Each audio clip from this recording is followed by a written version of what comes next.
Tuhan Yesus, terima kasih kami dapat sama-sama mempelajari firman-Mu yang sangat berharga ini. Dikuduskanlah nama-Mu, terpujilah nama-Mu, Engkau adalah Allah yang baik, yang selalu memikirkan kami, bahkan hati terdalam kami. Tuhan Yesus, hari ini kami akan belajar tentang bagaimana para pemimpin agama dan orang-orang Israel mengalami buta spiritual sehingga menolak Engkau, satu-satunya Tuhan yang dapat menyelamatkan mereka. Biarlah jangan terjadi pada kami Tuhan Yesus, tetapi bukalah mata hati kami agar kami dapat selalu mengenal Engkau sampai kesudahannya. Karena firman-Mu berkata, siapa yang sampai bertahan sampai kesudahannya akan diselamatkan.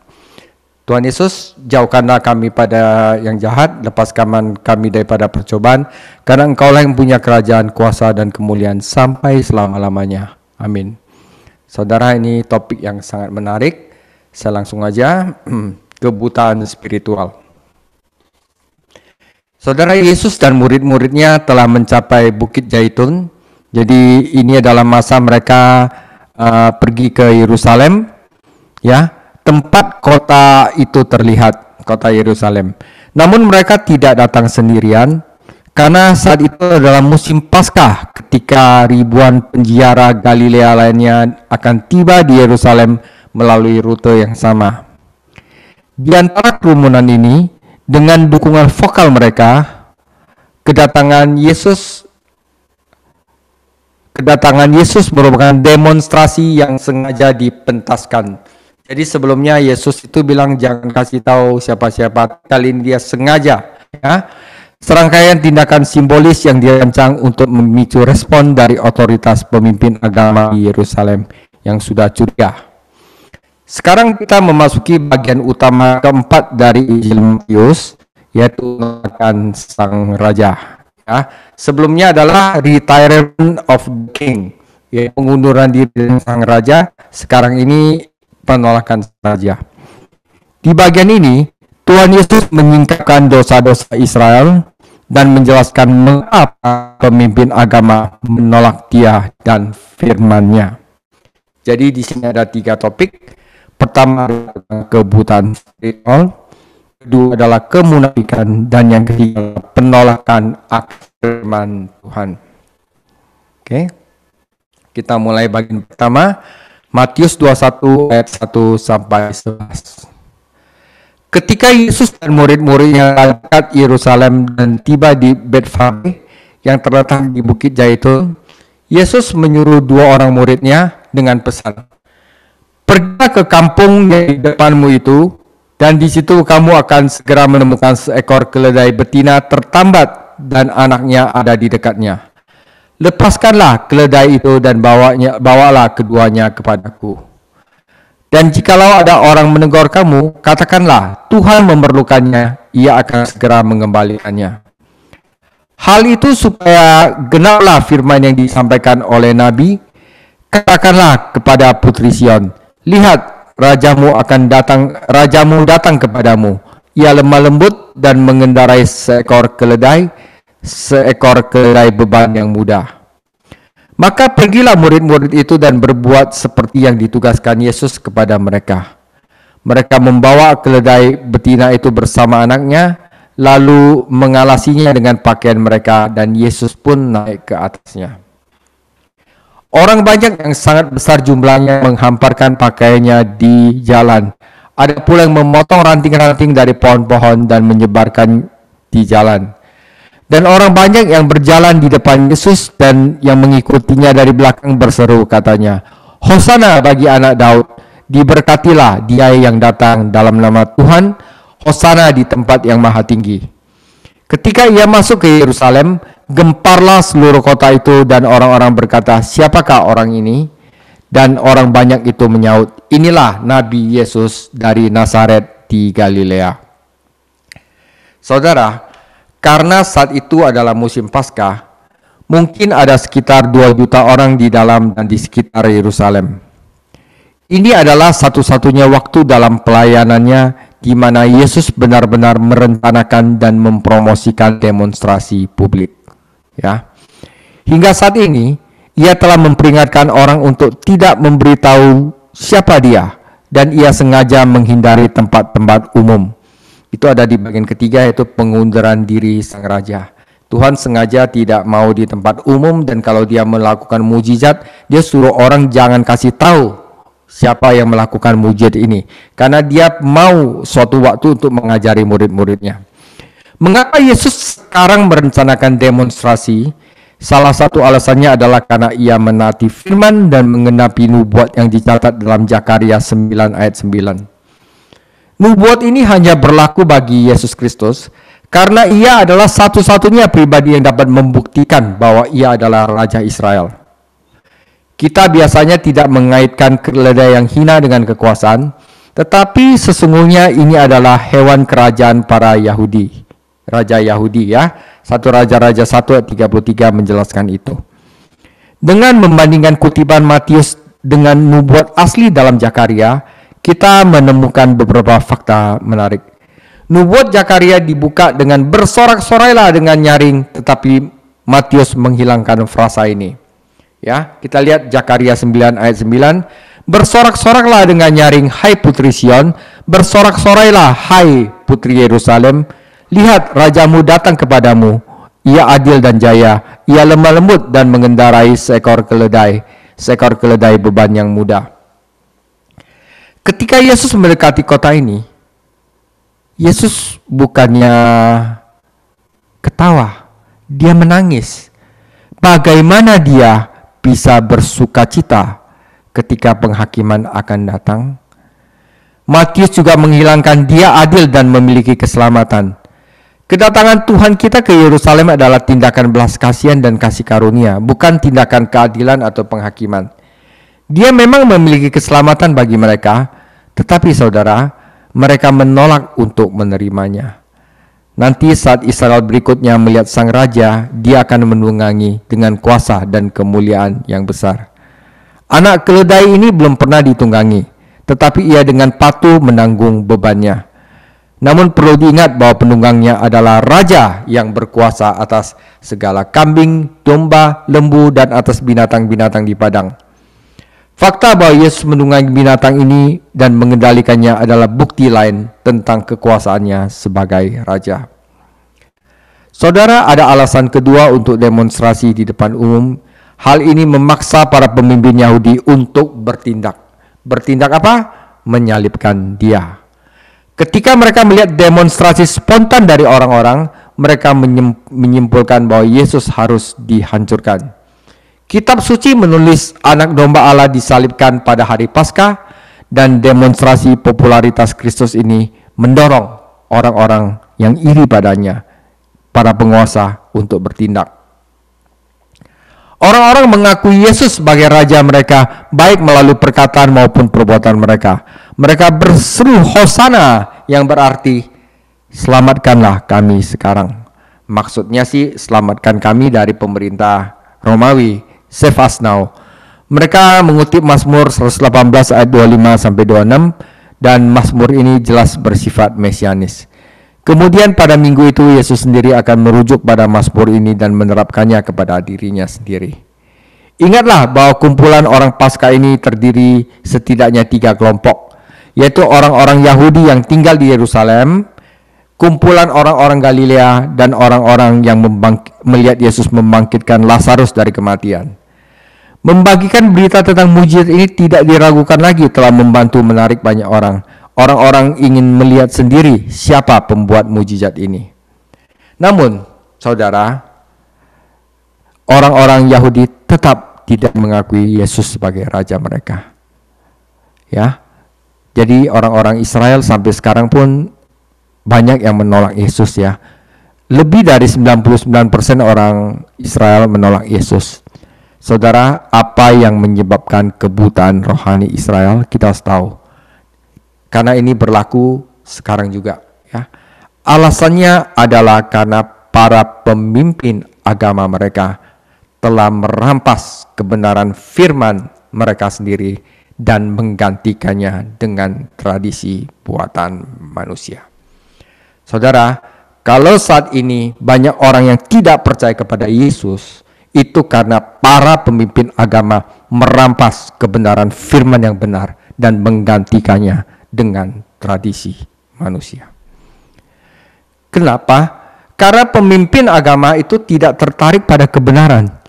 Mereka hanya peduli untuk melindungi kepentingan mereka sendiri. Kami tidak mempunyai raja selain pada kaisar. Mereka memuliakan manusia, bukan Tuhan Yesus. Kami tidak mempunyai raja selain daripada kaisar adalah pengakuan mereka tentang kebutaan yang disengaja. Bahkan ketika mujizat-mujizat Tuhan Yesus yang telah dilakukan tidak meyakinkan mereka. Dan semakin lama mereka menolak kebenaran, semakin buta mereka jadinya. Itu saudara perlu diingat, kenapa orang-orang gak percaya sama Tuhan Yesus? Karena pemimpin agama merampas kebenaran firman itu sendiri dan menggantinya pada ritual buatan manusia.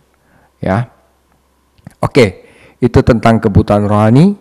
Nah, yang kedua tentang kemunafikan. Lalu setelah Yesus masuk dengan keledai, Yesus masuk ke bait Allah dan mengusir semua orang-orang berjual beli di halaman bait Allah. Ia membalikkan meja-meja penukar uang dan bangku-bangku pedagang merpati dan berkata kepada mereka, ada tertulis, rumahku akan disebut rumah doa, tetapi kamu menjadikannya sarang penyamun. Maka datanglah orang-orang buta dan orang-orang timpang kepadanya dalam bait Allah itu dan mereka disembuhkannya. Tetapi ketika imam-imam kepala dan ahli-ahli Taurat melihat mujizat-mujizat yang dibuatnya itu, dan anak-anak yang berseru dalam bait Allah, Hosana bagi anak Daud, hati mereka sangat jengkel. Lalu mereka berkata kepadanya, engkau dengar apa yang dikatakan anak-anak ini? Kata Yesus kepada mereka, aku dengar, belum pernahkah kamu baca dari mulut bayi-bayi dan anak-anak yang menyusu engkau telah menyediakan puji-pujian? Lalu ia meninggalkan mereka dan pergi ke luar kota Betania dan bermalam di situ. Pada pagi-pagi hari dalam perjalanannya ke kota, Yesus merasa lapar. Dekat jalan ia melihat pohon ara, lalu pergi ke situ, tetapi ia tidak mendapatkan apa-apa pada pohon itu selain daun-daunnya saja. Katanya kepada pohon itu, engkau tidak akan berbuah lagi selama-lamanya, dan seketika itu juga keringlah pohon ara itu. Melihat kejadian itu, tercenganglah murid-muridnya lalu berkata, bagaimana mungkin pohon ara itu sekonyong-konyong menjadi kering? Yesus menjawab mereka, aku berkata kepadamu, sungguh jika engkau percaya dan tidak bimbang, kamu bukan saja akan dapat berbuat apa-apa yang kuperbuat dengan pohon ara itu, tetapi juga jikalau engkau berkata kepada gunung ini, beranjaklah dan tercampaklah ke dalam laut, hal itu akan terjadi. Dan apa saja yang kamu minta dalam doa dengan penuh kepercayaan, kamu akan menerimanya. Saudara, Yesus melakukan dua tindakan, membersihkan bait suci, mengutuk pohon ara. Ya, kedua tindakan tersebut bertentangan dengan cara pelayanannya yang biasa. Karena ia tidak datang ke bumi untuk menghakimi, tetapi untuk menyelamatkan. Nah, kedua tindakan ini menyingkapkan kemunafikannya Israel. Bait suci adalah sarang pencuri dan itu adalah yang pertama, dan bangsa itu dilambangkan dengan pohon ara tidak berbuah. Nah, siapa yang tidak berbuah itu akan dibuang saudara ya. Karena itu kita harus tahu bahwa kita itu harus berbuah. Jadi kerusakan batin dan ketidakberhasilan lahiriah merupakan bukti kemunafikan mereka. Kita lihat satu-satu. Membersihkan bait suci. Yesus telah memulai pelayanannya dengan tindakan yang serupa. Ya, sekarang 3 tahun kemudian, bait suci dinodai lagi oleh bisnis keagamaan para pemimpin. Mereka telah mengubah pelataran orang-orang bukan Yahudi, ya, menjadi tempat di mana orang-orang Yahudi asing dapat menukar uang dan membeli kurban. Apa yang dimulai sebagai layanan dan kemudahan bagi pengunjung dari negara lain segera berubah menjadi bisnis yang menguntungkan. Para pedagang mengenakan harga yang sangat tinggi dan tidak seorang pun dapat bersaing dengan mereka atau menentang mereka. Ya, para sejarawan memberitahu kita bahwa Hanas, mantan imam besar, adalah pengelola perusahaan ini, dibantu oleh putra-putranya. Saudara, di bait suci itu ada tempat namanya pelataran. Itu adalah tempat orang-orang bait suci, Tujuan dari pelataran orang-orang bukan Yahudi di bait suci adalah untuk memberi kesempatan kepada orang-orang asing untuk memasuki bait suci dan belajar tentang Israel, dari Israel tentang Allah yang benar. Jadi tujuan Tuhan membuat pelataran biar ada orang asing masuk ke sana, bisa mendengarkan firman Tuhan dan bisa mengenal Allah yang benar. Namun kehadiran pasar keagamaan ini membuat orang yang bukan Yahudi yang peka menjauh dari kesaksian Israel. Pelataran orang-orang bukan Yahudi digunakan untuk bisnis, bukan untuk memberitakan kebenaran yang Tuhan inginkan. Jadi orang itu tidak lagi bisa mendengar tentang Allah Israel itu seperti apa, seperti yang Tuhan inginkan kepada Israel. Tetapi orang Israel membuat itu menjadi pasar dan sebagai bisnis. Ketika Yesus menyebut bait suci sebagai rumahku, ia menegaskan bahwa ia adalah Allah. Ketika ia menyebutnya rumah doaku, ia mengutip Yesaya 56 ayat 7. Seluruh pasal 56 dari Yesaya mencela para pemimpin Israel yang tidak setia. Frasa sarang penyamun berasal dari Yeremia 7 ayat 11 dan merupakan bagian dari khotbah yang panjang yang disampaikan Yeremia di pintu gerbang bait suci, menegur orang-orang atas dosa-dosa yang sama yang Yesus lihat dan hukum pada zamannya. Mengapa Yesus menyebut bait suci sebagai sarang penyamun? Karena tempat persembunyian penyamun disebut sarang. Para pemimpin agama dan sebagian orang menggunakan bait suci dan agama Yahudi untuk menutupi dosa mereka. Nah, apa yang Allah inginkan di rumahnya?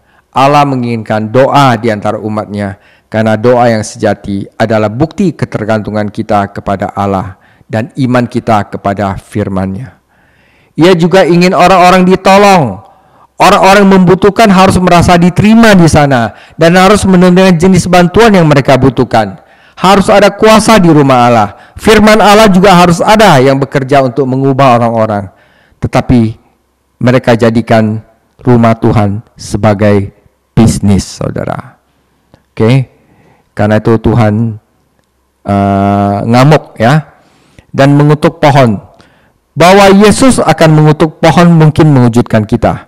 Kuasa yang sama yang dapat membunuh pohon itu juga dapat memberi kehidupan dan buah yang baru. Yesus tentu tidak akan menganggap pohon itu bertanggung jawab secara moral karena tidak berbuah. Ketika kita mempertimbangkan waktu dan peristiwa tempat itu, kita akan memahaminya lebih baik. Yesus berada di dekat Yerusalem pada minggu terakhir pelayanan publik kepada umatnya. Pohon ara melambangkan bangsa Israel. Sama seperti pohon ini memiliki daun tetapi tidak berbuah, demikian juga Israel memiliki pertunjukan agama. Semuanya itu untuk kasih orang lihat aja, pertunjukan agama, tetapi tidak memiliki pengalaman iman yang menghasilkan kehidupan yang benar. Yesus tidak marah pada pohon itu, sebaliknya dia menggunakan pohon itu untuk mengajarkan beberapa pelajaran kepada murid-muridnya, juga kepada kita saat ini. Saudara, Tuhan ingin kita menghasilkan buah dalam kehidupan umatnya. Buah adalah hasil kehidupan. Kehadiran daun biasa menunjukkan adanya buah, tetapi ini tidak terjadi. Dalam perumpamaan tentang pohon ara, tukang kebun diberi banyak waktu untuk merawat pohon tersebut, tetapi sekarang waktunya telah habis. Pohon ini memakan tempat dan tidak menghasilkan apa-apa. Meskipun kita dapat menerapkan peristiwanya secara pribadi, penafsiran utamanya sebenarnya ini berkaitan dengan Israel. Waktu penghakiman telah tiba, hukuman telah dijatuhkan oleh sang hakim, tetapi baru dilaksanakan sekitar 40 tahun kemudian. Ya, bahwa Israel itu akan dihancurkan. Gubernur Roma akan datang dan menghancurkan Yerusalem serta bait suci dan mencerai-beraikan orang-orangnya. Ya, Yesus menggunakan peristiwa ini untuk mengajarkan kepada murid-muridnya pelajaran praktis tentang iman dan doa. Bait suci seharusnya merupakan rumah doa dan bangsa itu seharusnya menjadi umat yang percaya. Namun kedua hal itu tidak ada dan kita juga harus waspada terhadap bahaya kesia-siaan, saudara ya. Nah, bagian ketiga, saudara, mereka menolak firman Allah. Dan ini adalah bagian yang terpenting, saudara. Tetapi kita akan panjang, kita akan baca firman-Nya. Matius 21 ayat 23. Lalu Yesus masuk ke bait Allah, dan ketika ia mengajar di situ, datanglah imam-imam kepala serta tua-tua bangsa Yahudi berkata kepadanya dan bertanya, dengan kuasa manakah engkau melakukan hal-hal itu, dan siapakah yang memberikan kuasa kepadamu? Jawab Yesus pada mereka, aku juga akan mengajukan satu pertanyaan kepadamu, dan jikalau kamu memberi jawabnya kepadaku, aku akan mengatakan juga kepadamu dengan kuasa manakah aku melakukan hal-hal itu. Dari manakah baptisan Yohanes? Dari sorga atau dari manusia? Mereka memperbincangkan di antara mereka dan berkata, jikalau kita katakan dari sorga, ia akan berkata kepada kita, kalau begitu mengapa engkau tidak percaya kepadanya? Tetapi jikalau kita berkata dari manusia, kita takut kepada orang banyak, sebab semua orang menganggap Yohanes ini nabi. Lalu mereka menjawab Yesus, kami tidak tahu. Ya, munafik saudara ya. Dan Yesus berkata kepada mereka, jika demikian aku juga tidak akan mengatakan kepadamu dengan kuasa manakah aku melakukan hal-hal itu. Tapi apakah pendapatmu tentang ini? Seorang mempunyai 2 anak laki-laki, ia pergi kepada anak sulung dan berkata, anakku, pergi dan bekerjalah hari ini dalam kebun anggur. Jawab anak itu, baik bapak, tetapi ia tidak pergi. Lalu orang itu pergi kepada anak kedua dan berkata demikian juga. Dan anak itu menjawab, aku tidak mau. Tetapi kemudian ia menyesal, lalu pergi juga. Siapakah di antara kedua orang itu yang melakukan kehendak ayahnya? Jawab mereka, yang terakhir. Kata Yesus kepada mereka, aku berkata kepadamu, sesungguhnya pemungut-pemungut cukai dan perempuan-perempuan sundal akan mendahului kamu masuk ke dalam kerajaan Allah. Sebab Yohanes datang untuk menunjukkan jalan kebenaran kepadamu, dan kamu tidak percaya kepadanya. Tetapi pemungut-pemungut cukai dan perempuan-perempuan sundal percaya kepadanya. Dan meskipun kamu melihatnya, tetapi kemudian kamu tidak menyesal dan kamu juga tidak percaya kepadanya. Dengarkanlah perumpamaan yang lain. Ada seorang tuan tanah membuka kebun anggur dan menanam pagar sekelilingnya. Ia menggali lubang tempat pemeras anggur dan mendirikan menara jaga di dalam kebun itu. Kemudian ia menyewakan kebun itu kepada penggarap-penggarap lalu berangkat ke negeri lain. Ketika hampir tiba musim petik, ia menyuruh hamba-hambanya kepada penggarap-penggarap itu untuk menerima hasil yang menjadi bagiannya.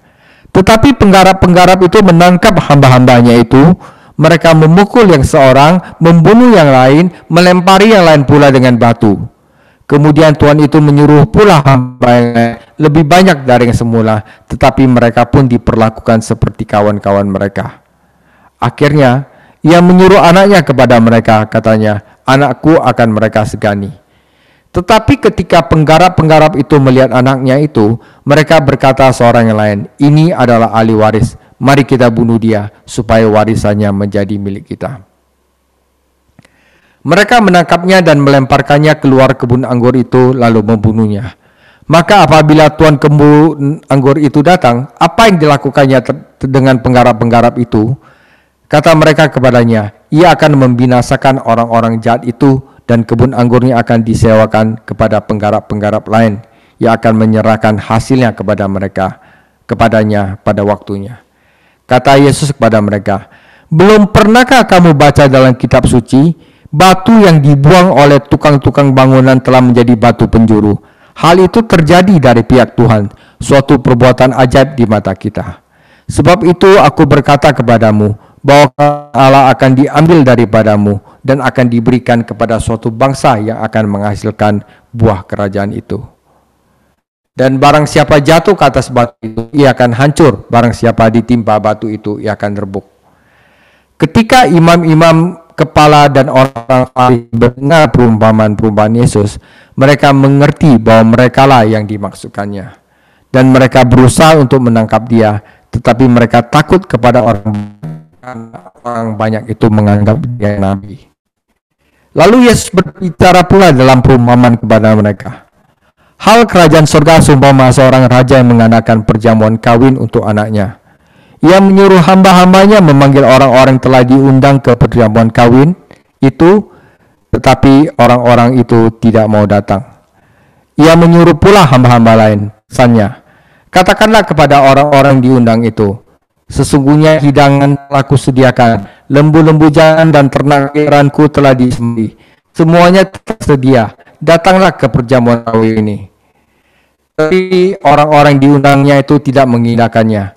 Ada yang pergi ke ladangnya, ada yang pergi mengurus usahanya. Dan yang menangkap hambanya itu menyiksanya dan membunuhnya. Maka murka itu, lalu menyuruh pasukan ke sana untuk membinasakan pembunuh-pembunuh itu dan membakar kota mereka. Ia berkata kepada hambanya, perjamuan telah tersedia, tetapi orang-orang diundang tidak layak untuk. Sebab itu pergilah ke persimpangan-persimpangan jalan, undanglah setiap orang yang kamu jumpai ke sana perjamuan kawin itu. Maka pergilah hamba itu dan mereka makan semua yang dijumpainya di jalan, orang-orang jahat dan orang-orang baik, sehingga penuhlah ruangan perjamuan kawin itu dengan tamu. Ketika raja itu masuk untuk bertemu dengan tamu-tamu itu, ia melihat seorang tidak bagian pesta. Ia berkata kepadanya, "Hai saudara, mengapa kau masuk kemari dengan tidak mengenakan pakaian pesta?" Tetapi orang itu diam saja. Kata raja kepada hambanya, "Ikatlah kaki tangannya dan campakkanlah orang itu dalam kegelapan paling gelap. Di sanalah terdapat ratap dan kertak gigi. Sebab banyak yang dipanggil, tetapi sedikit yang dipilih." Nah, saudara, agak panjang ya. Nah, saudara, penolakan akan firman Tuhan ya. Rangkaian 3 perumpamaan ini muncul dari permintaan para imam dan kepala agar Yesus menjelaskan wewenang apa yang dia miliki, otoritas apa yang dia miliki untuk membersihkan bait suci. Ya, saudara. Sebagai penjaga kehidupan rohani bangsa itu, mereka berhak mengajukan pertanyaan ini. Namun kita heran dengan ketidaktahuan mereka. Yesus telah memberi mereka 3 tahun pelayanan, tetapi mereka tetap tidak mau menghadapi kenyataan. Mereka menginginkan lebih banyak bukti. Ya, pada dasar hatinya sendiri aja yang tidak rela ya untuk mengakui bahwa Yesus adalah Tuhan. Dalam membawa mereka ke pelayanan Yohanes Pembaptis, Yesus tidak berusaha menghindari masalah tersebut. Karena Yohanes Pembaptis telah mempersiapkan jalan bagi Yesus. Jika para penguasa menerima pelayanan Yohanes Pembaptis, mereka pasti akan menerima Yesus. Sebaliknya, para pemimpin agama mengizinkan Herodes untuk menangkap Yohanes dan membunuhnya. Jika mereka tidak menerima otoritas dari Yohanes, mereka juga tidak akan menerima otoritas dari Yesus. Karena Yohanes dan Yesus diutus oleh Allah. Merupakan prinsip dasar kehidupan Kristen bahwa kita tidak dapat mempelajari kebenaran baru jika kita tidak dapat menaati apa yang Allah katakan kepada kita. Barang siapa yang mau melakukan kehendak-Nya, ia akan tahu entah ajaran-ajaran itu berasal dari Allah. Para pemimpin agama telah menolak kebenaran yang diberitakan oleh Yohanes Pembaptis. Dan karena itu Yesus tidak dapat memberikan kebenaran yang baru. Karena baik Yesus maupun Yohanes berada di bawah kepemimpinan otoritas yang sama. Sebenarnya apa yang terjadi waktu mereka itu membunuh Yohanes Pembaptis, mereka sebenarnya telah menolak Allah Bapa. Karena Yohanes Pembaptis adalah utusan dari Allah Bapa. Ya, kebun anggur, pada perumpamaan kebun anggur tentu saya berbicara tentang bangsa Israel. Kedua anak ini mewakili 2 golongan bangsa di bangsa itu. Orang religius yang merasa benar sendiri, anak sulung, dan orang-orang pemungut cukai dan orang-orang berdosa. Ketika Yohanes datang melayani, orang banyak yang religius menunjukkan minat yang besar terhadap pekerjaannya. Tetapi mereka tidak mau bertobat dan merendahkan diri serta dibaptis. Namun orang banyak yang tidak religius, yaitu orang-orang sundal dan pemungut cukai, mengakui dosa-dosa mereka dan menaati perkataan Yohanes dan dibaptis. Para pemimpin agama itu melakukan 2 dosa. Mereka tidak percaya pada pesan Yohanes dan mereka tidak mau bertobat dari dosa-dosa mereka. Tentu saja para pemimpin merasa bahwa mereka tidak perlu bertobat. Namun ketika mereka melihat apa yang dilakukan pertobatan bagi bangsa pemungut cukai dan orang berdosa, mereka harusnya yakin bahwa pesan Yohanes itu benar dan keselamatan itu nyata. Berulang kali pemimpin agama itu menolak bukti nyata yang diberikan Allah kepada mereka. Penolakan mereka terhadap Yohanes adalah penolakan terhadap Bapa yang telah mengutusnya. Namun, saudara, walaupun mereka telah menolak Bapa, Allah itu murah hati, ya, dan bukan mengirimkan penghakiman, tapi Dia kirim anaknya. Ini mengarah ke perumpamaan berikutnya, ya. Mereka menolak sang anak. Pertama mereka menolak Bapa, tapi karena Bapaknya murah hati, okelah, sekarang saya kirim anak. Ya, kita masih berada di kebun anggur. Perumpamaan ini didasarkan Yesaya 5 ayat 1-7, dan di dalamnya Yesus mengingatkan orang-orang Yahudi tentang kebaikan Allah kepada mereka sebagai suatu bangsa. Allah membebaskan mereka dari Mesir, menanam mereka di tanah yang subur, yang berlimpah susu dan madu. Ia telah memberikan mereka berkat-berkat jasmani dan rohani, dan hanya meminta mereka untuk menghasilkan buah untuk kemuliaannya, untuk menjadi berkat bagi bangsa-bangsa lain. Dari waktu ke waktu, Allah mengutus hamba-hambanya, yaitu para nabi, kepada orang-orang ini untuk menerima buah. Namun, orang-orang ini memperlakukan hamba-hamba itu dengan buruk. Ada yang menolak, ada yang membunuh, ada yang melempari batu. Apa yang seharusnya dilakukan tuan rumah? Ia bisa saja mengirim pasukannya untuk menghancurkan orang-orang jahat ini. Namun sebaliknya, ia mengirim putranya sendiri kepada mereka, yaitu Yesus Kristus, yaitu anak Allah. Ia adalah ahli waris. Harusnya mereka menerima dan menghormati sang anak. Orang-orang ini tetapi mengusirnya keluar dari kebun anggur dan membunuhnya. Yesus disalibkan di luar pintu gerbang, ditolak oleh bangsanya sendiri. Orang-orang mendengarkan perumpamaan ini terperangkap dalam drama itu dan tidak menyadari bahwa mereka menjatuhkan hukuman atas diri mereka sendiri. Yesus mengutip Mazmur 118 ayat 22-23 untuk menjelaskan bahwa Dia adalah anak itu, dan para pemimpin agama adalah penggarap-penggarap pohon anggur yang harusnya menghasilkan buah. Orang banyak telah mengutip dari Mazmur 118 ayat 26 ketika mereka menyambut Yesus di kota. Jadi, kitab suci ini masih segar dalam pikiran para penguasa. Seringkali dalam perjanjian lama, Allah disebut batu karang atau batu penjuru. Batu ini merupakan gelar mesianis. Bagi Israel, Yesus adalah batu sandungan. Israel menolak Mesias, tetapi melalui kebangkitan dan kematiannya, Yesus menciptakan gereja. Bagi gereja, Yesus adalah batu fondasi, kepala penjuru. Pada akhir zaman, Yesus akan datang sebagai batu pemukul dan menghancurkan kerajaan-kerajaan non-Yahudi dan mendirikan kerajaannya sendiri yang mulia. Tentu saja para pemimpin Yahudi mengetahui makna mesianis dari kitab suci yang dikutip Yesus. Mereka adalah para tukang bangunan yang menolak batu itu. Apa akibatnya? Salah satu alasannya kerajaan itu akan diambil dari Israel dan diberikan kepada bangsa lain, yaitu gereja. Mereka yang menyerang batu ini akan dihancurkan. Mereka akan dihakimi Kristus yang akan diremukkan. Saudara, mereka telah menolak Allah Bapa, mereka telah menolak Anak, dan sekarang mereka menolak Roh Kudus. Jadi perumpamaan ini tidak boleh disamakan dengan perumpamaan tentang perjamuan besar, meskipun kedua-duanya memiliki unsur yang sama. Sekali lagi kita bertemu dengan Bapa dan Anak itu tetap hidup terlepas dari apa yang dilakukan para penggarap dan memiliki seorang pengantin perempuan. Sarannya adalah bahwa Tuhan dan gerejanya digambarkan seperti itu. Periode yang dijelaskan dalam perumpamaan ini adalah setelah kebangkitan dan kenaikannya dan kedatangan Roh Kudus. Bapa masih mengundang orang-orang Israel untuk datang kepadanya, terlepas apa yang telah mereka lakukan terhadap putranya. Ketika kita mempelajari 7 bab pertama dari Kisah Para Rasul, kita menemukan bahwa pesan itu tidak ditujukan kepada siapapun kecuali orang-orang Yahudi. Ya, pertama-tama ada orang Yahudi adalah rencana Anda. Bagaimana para pemimpin bangsa itu menanggapi pelayanan Roh Kudus melalui para rasul? Ya, jadi waktu orang-orang yang tidak punya pendidikan, yang petani, yang tidak sekolah, tetapi setelah dicurahkan Roh Kudus, mereka jadi berani melakukan dan bahkan melakukan mujizat menandakan bahwa Roh Kudus adalah Allah.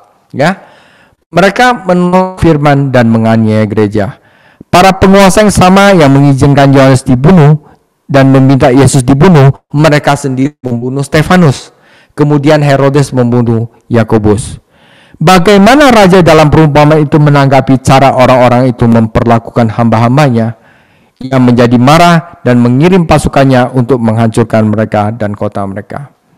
Ia kemudian berpaling kepada orang-orang yang lain dan mengundang mereka untuk datang ke pesta itu. Jadi inilah gambaran tentang perlakuan Allah terhadap Israel. Mereka menolak Bapa ketika mereka menolak untuk menaati pesan dari Yohanes Pembaptis. Israel menolak Anak ketika mereka menangkap Yesus dan menyalibkannya. Dalam kasih karunia dan kesabarannya, Allah mengirimkan saksi-saksi lain.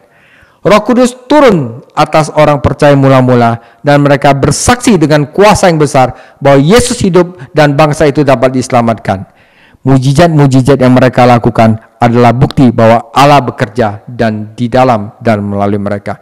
Tetapi Israel juga menolak Roh Kudus.